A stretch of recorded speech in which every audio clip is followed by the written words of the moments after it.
bem? Sou o professor Marcos Medeiros e eu estou aqui ao lado do professor Bruno Batista, de Geografia, e professor Paulo Aragão, de Biologia. Juntos vamos debater temas atuais que com certeza serão cobrados pelo Enem. E o Enem propicia isso. Matemática, Geografia e Biologia juntas debatendo o mesmo tema. E um tema que está em alta é a ecologia, que abre aí um parêntese para a sustentabilidade. Professor Paulo Aragão, tudo bem? Boa noite, Cacão, tudo bem? Tudo bem, Bruno? Bem, queridos alunos, a gente vai começar falando, acho que, um dos principais temas que são abordados no Enem, que no caso, como o professor Cacão comentou, é a ecologia. Mas o que seria ecologia? Primeiro a gente precisa entender o que é ecologia. Ecologia, se você for fragmentar a palavra, eco significa casa, logia, estudo. Estudo da casa virou arquitetura, isso? Não, não é arquitetura. Na verdade, casa refere-se ao local onde os seres vivem, ao ambiente onde eles vivem.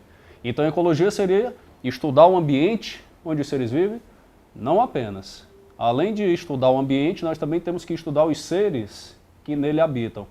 Então ecologia é estudar o ambiente e os seres que nele habitam. Ainda não, estamos quase chegando lá. Além de estudar o ambiente e os seres que nele habitam, você também tem que compreender as inter-relações que esses seres possuem entre si e o meio ambiente. Então, na nossa definição de ecologia seria o quê? Estudar o ambiente, os seres que nele habitam e suas inter-relações, as suas interações. Nesse aspecto, nós vamos tentar abordar hoje com vocês temas fantásticos de ecologia. Campeões em provas de Enem, que é a questão das poluições e relações ecológicas. No contexto das poluições, nós vamos ter agora a participação do professor Bruno.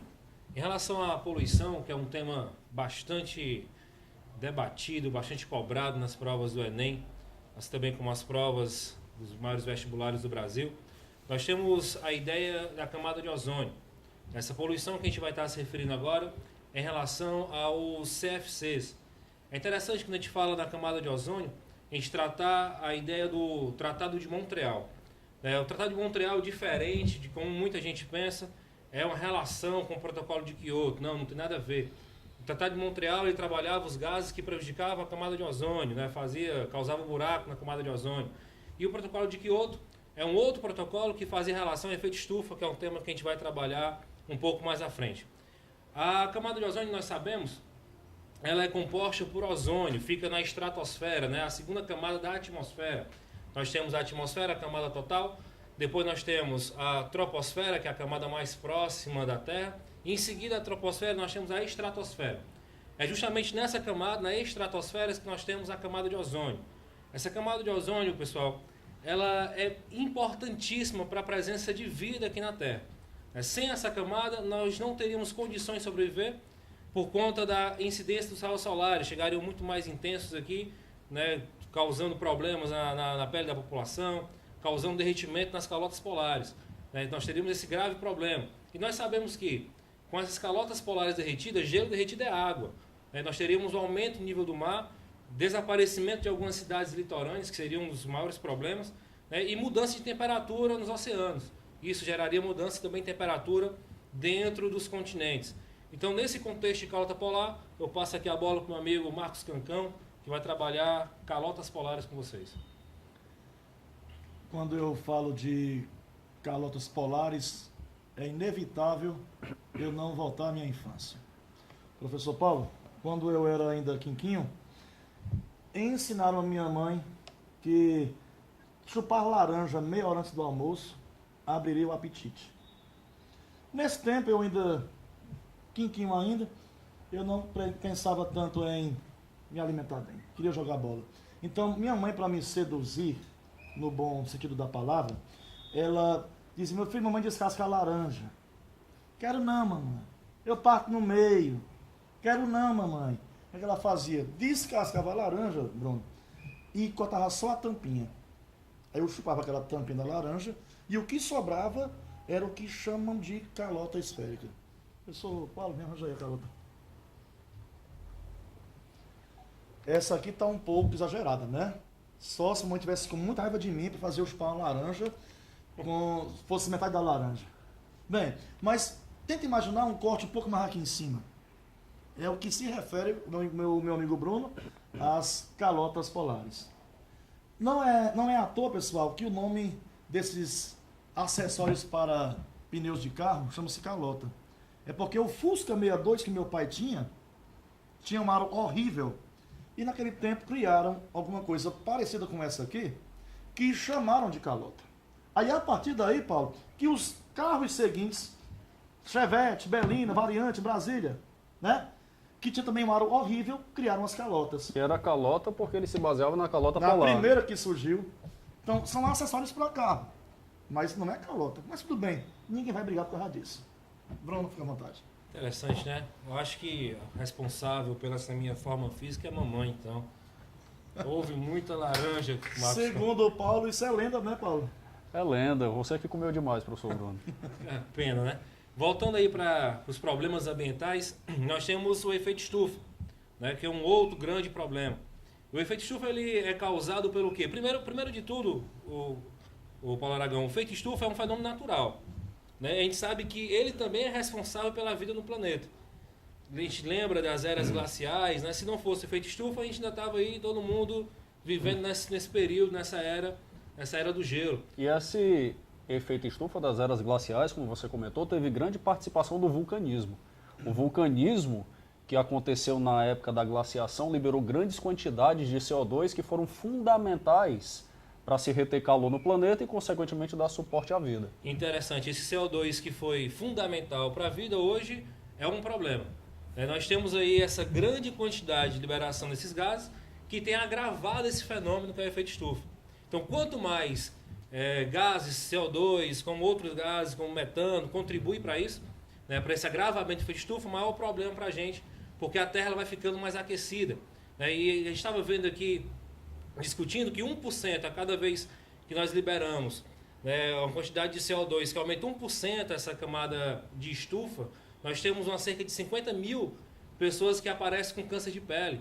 E a cada esse 1% de agravamento de efeito estufa, 100 mil pessoas sofrendo com cegueiras. Então tudo isso por conta do quê? O resultado desse aquecimento, desse aumento de temperatura. Agora, esse efeito estufa ele também não é causado só pelo CO2, né? Tem um outro gás que é muito mais poluente, mas entretanto fica, digamos, meio que esquecido, que é o metano. É verdade, professor. É verdade. E assim, no Enem passado, né, o Enem de 2011, nós temos aí a ideia da agropecuária como responsável por isso. Tem uma questãozinha lá, a questão da vaquinha, né? O pessoal comentou, a questão da vaquinha.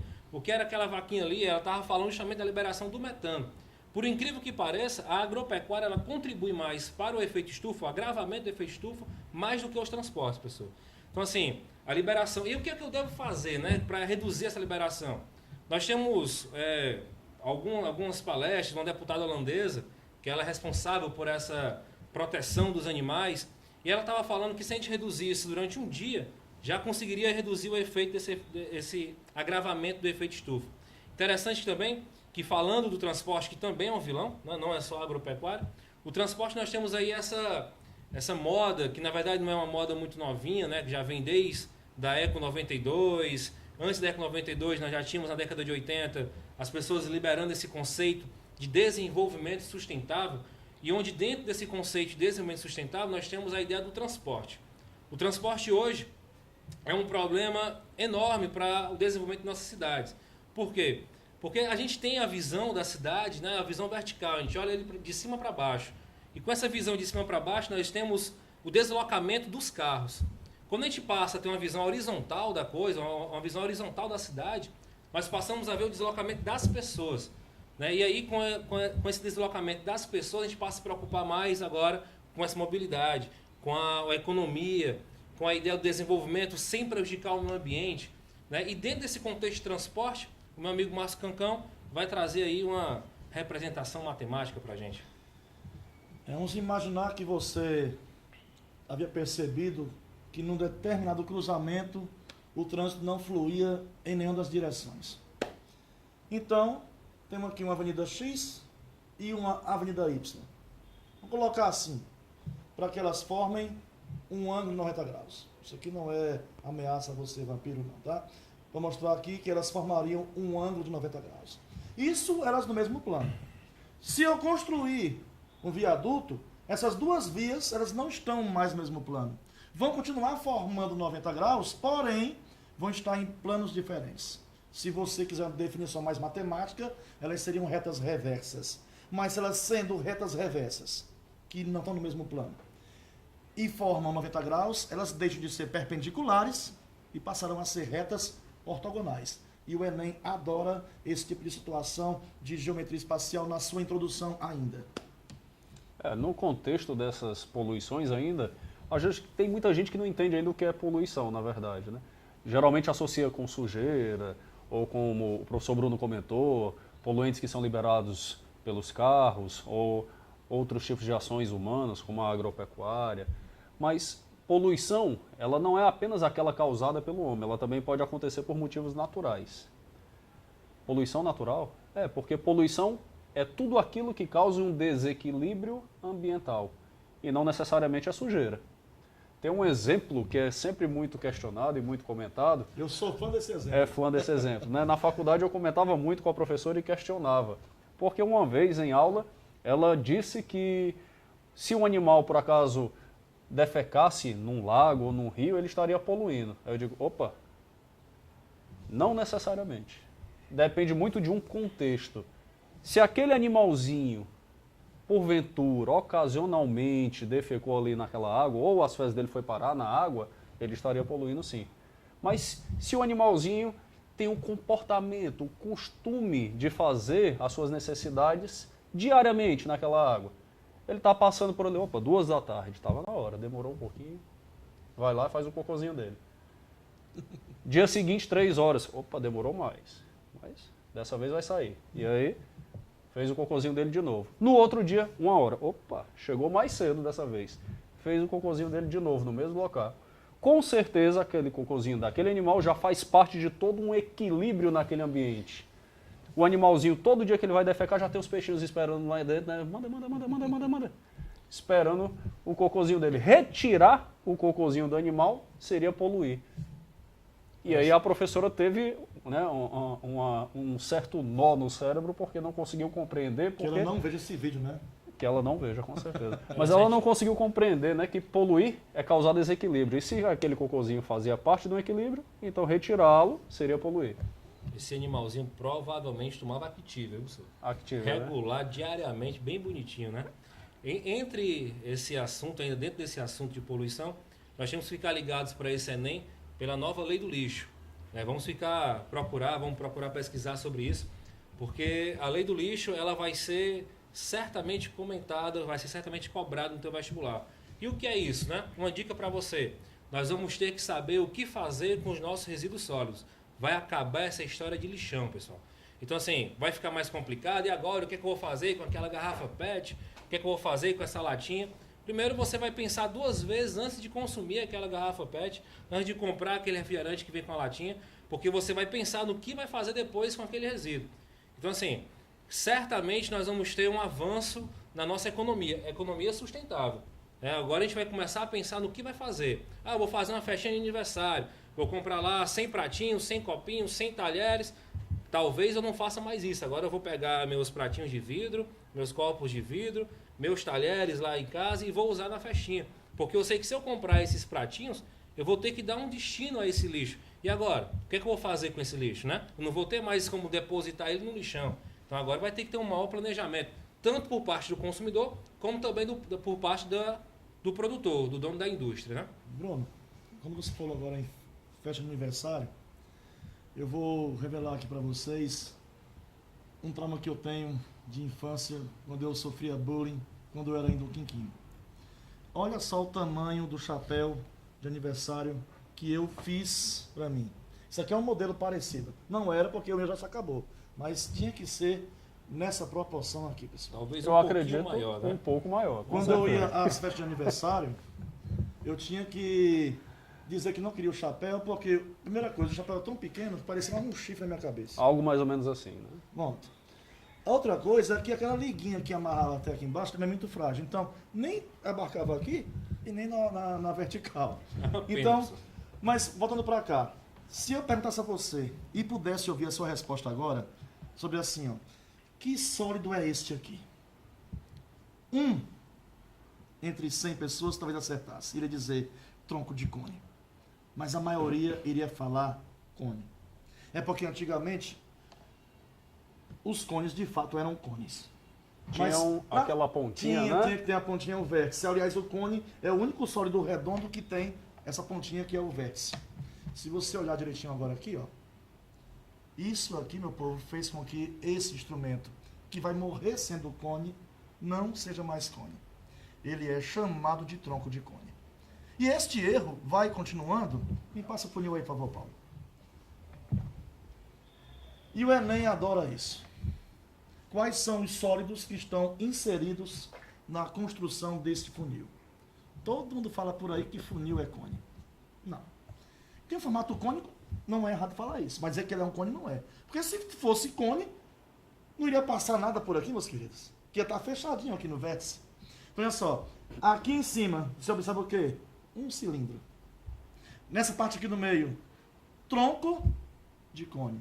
E aqui, meu povo, eu não vou ser mais tão chato, não. Vou dizer que é um cilindro para não causar tanta briga, né? Mas ele tá um pouquinho assim, que meio que afunilando, né? tá? Mas olha só, então, cilindro e troncos de cone é o que eu usei na construção desse funil. Vai morrer sendo cone. E também não vai discutir por aí, isso aqui é um cone. Não, deixa como cone mesmo. É que nem a calota. Vai morrer sendo calota. Se você for parado numa blitz, se você, o guarda, tira o tronco de cone do meio, não faça isso. Você vai ser preso por desacato à autoridade. Mas para uma prova do Enem, você tem que saber o que é tronco de cone, tem que saber o que é cone, ok? Nesse contexto ainda, né, de cones, me lembrou também a parte de pirâmides. E na biologia a gente trabalha algumas pirâmides na questão das relações ecológicas, principalmente no que diz respeito às cadeias e teias alimentares. É aquela história de um comendo o outro. Né? Nas cadeias e teias alimentares, a base da cadeia sempre é formada por indivíduos autótrofos. São aqueles que produzem o alimento a partir de reações químicas no seu corpo. Eu comecei a aprender isso agora, viu? Começou, né? Sempre crescendo, professor. Quem são esses autótrofos no ambiente terrestre? Vegetais. Já no ambiente aquático, algas, principalmente as unicelulares, que são conhecidas como fitoplâncton. Os produtores, então, têm grande importância nesse processo de sustentação das cadeias e teias alimentares, porque eles vão ser a base da cadeia, eles vão ser a fonte de alimento e, consequentemente, de energia para todos os níveis seguintes. E que níveis seriam esses? Os consumidores, que são os animais, que podem variar em ordens, e os decompositores, que são formados principalmente por fungos e bactérias, que são também fenomenais, fundamentais para o processo, pois eles fazem o que nós conhecemos como reciclagem. Só que a reciclagem mesmo, a reciclagem de matéria biológica.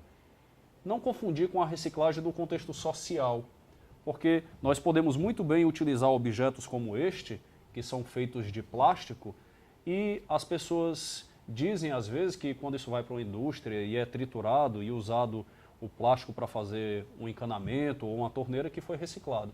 Na verdade foi reutilizado, porque o material não deixou de ser plástico, ele continua sendo plástico, ele só assumiu um formato diferente. Qual é a reciclagem então a nível biológico? A gente está falando de reciclagem num contexto em que os organismos decompõem a matéria a nível molecular. E o plástico, presente em vários produtos do nosso dia a dia, seria decomposto de tal forma que ele deixaria de ser plástico. Os componentes que formariam plástico seriam então utilizados para formar outros tipos de matéria. Isso é reciclagem. É a transformação da matéria, como já foi dito por Lavoisier, que na natureza nada se cria, nada se perde, tudo se transforma. Ele estava querendo se referir justamente à questão da reciclagem, né? Então, ainda nesse contexto, lá das cadeias e teias alimentares, se trabalham as pirâmides, que é a pirâmide numérica, a pirâmide de biomassa e a pirâmide de energia. Mas vocês dois, Bruno Batista, Paulo Aragão, professores de geografia e de biologia, vocês desenham uma coisa que é qualquer coisa, menos pirâmide. Né? Vocês desenham no plano sem a menor preocupação espacial. Mas estão perdoados, né? Deixa para a matemática ser rigorosa com É isso. porque é uma aí. pirâmide apenas num contexto simbólico, né? Tá O certo. professor Cacão está querendo Teria que ser um triângulo aqui dali. É. Né? Não é uma pirâmide. Possivelmente, né? Não tá vendo. Ele está querendo se referir ao fato de que nos níveis que compõem as pirâmides ecológicas, nós trabalhamos com escalas de barras que vão, na verdade, medir proporções de indivíduos ou da massa que eles possuem ou do fluxo de energia que está sendo passado a cada nível. E detalhe, nesse fluxo de energia, a quantidade de energia que passa de um nível para o outro sempre diminui. Por quê? Ora, os seres estão vivos. Se eles estão vivos, respiram. O coração bate, o intestino funciona, se locomovem, se reproduzem. Você anda se reproduzindo, professor Cacau, por aí? Então é evitado. Está evitando, né? Evitar. É inteligente da sua pessoa, Estou professor. vendo de celibato. Né? Está celibato, tudo bem. Tá? Nesse processo, professor, mesmo se você estivesse dormindo, você parou de respirar? Seus órgãos param de funcionar? Então, mesmo dormindo, você está gastando energia. É por isso que a quantidade de energia que é adquirido por um determinado nível trófico nunca é a mesma que vai ser repassada para o nível seguinte. O que é repassado, segundo os estudos, é de aproximadamente 10%, porque a maior parte, os 90%, são consumidos com seus processos vitais e também se perde na forma de calor. Calor que você perde na respiração, no suor, na urina e nas fezes. Nesse processo, a energia que se perde está sendo devolvida ao ambiente. Tá?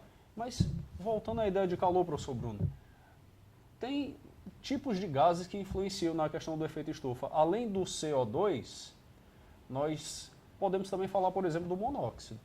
É verdade, pessoal. A relação dos gases é interessante, pessoal, porque a gente fica muito preso à redução dessa poluição em relação ao transporte, em relação às indústrias, né? Como foi tratado, por exemplo, no protocolo de Kyoto, né? Que era exclusivamente para a redução do dióxido de carbono. E é interessante quando a gente pega o protocolo de Kyoto para fazer uma abordagemzinha necessária. Porque muita gente fala assim, os Estados Unidos não assinou o protocolo de Kyoto, a China também não assinou o protocolo de Kyoto, e fica todo mundo revoltado porque o protocolo de Kyoto não foi assinado por esses dois grandes países. Interessante você lembrar que a China ela não era obrigada a assinar o protocolo de Kyoto, porque ele foi criado apenas para os países desenvolvidos. Foi alegado que os países que estavam em desenvolvimento não era necessário, não precisavam eles assinarem esse protocolo de Kyoto. Mesmo nós sabendo que hoje, professor, a China ela contribui muito mais para o prejuízo do efeito estufa do que o próprio Estados Unidos. E nessa produção desses gases, o monóxido, né, que é liberado por principalmente automóveis e veículos que usam combustíveis fósseis. Né? E como seria essa relação, né, para quem ainda não conseguiu fazer um link, né, qual é a relação do monóxido de carbono com o efeito estufa? Os professores de química às vezes brincam que todo monóxido sonha em ser um dióxido. Como assim? É porque o átomo de carbono ele tem que realizar 4 ligações para poder adquirir a estabilidade que ele quer. A boa e velha conhecida regra do octeto. E nesse processo, quando ele está ligado a um único átomo de oxigênio, formando monóxido, ele faz 2 ligações. Ainda ficam restando mais 2. O monóxido de carbono que é liberado na atmosfera tende a se ligar com átomos de oxigênio que deveriam estar formando a camada de ozônio. Então ele vai prejudicar de 2 lados. Quando o monóxido rouba um átomo de oxigênio do ozônio, ele se transforma no dióxido e aí prejudica o efeito estufa. E o ozônio que foi prejudicado acaba deixando de proteger a gente dos famigerados raios ultravioleta, que são importantes, mas que se não houver uma filtração também podem ser bastante danosos para a nossa pele. É verdade. Então eu queria, nesse momento, desejar boa sorte a todos os alunos que vão estar realizando o vestibular. Espero que vocês tenham aproveitado bastante. E em outros momentos nós estaremos aqui trazendo novos assuntos que possam estar ajudando vocês no vestibular. Eu voltando outro dia, vou ensinar você a fazer o seu chapéu personalizado. Boa sorte a vocês. Eu espero que em 2013 todos sejam universitários naquele curso que você escolheu. Boa noite, pessoal. Um grande abraço e bons estudos.